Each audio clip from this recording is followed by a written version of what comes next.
Hey, what's up? This is Ricardo, and in this video I'll show you how to remove the wireless card on a Dell Chromebook 5190. If you're looking for parts for this laptop, go to our website and use this coupon for a 5% off discount.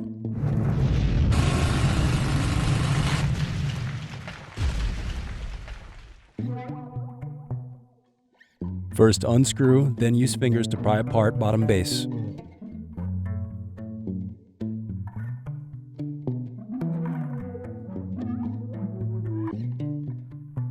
Now remove battery screws.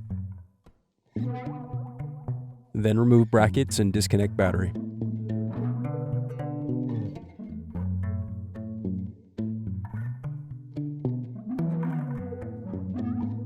Then unscrew and remove bracket. Then disconnect and remove wireless card. Thanks for watching. Don't forget to like and subscribe if you enjoyed this video.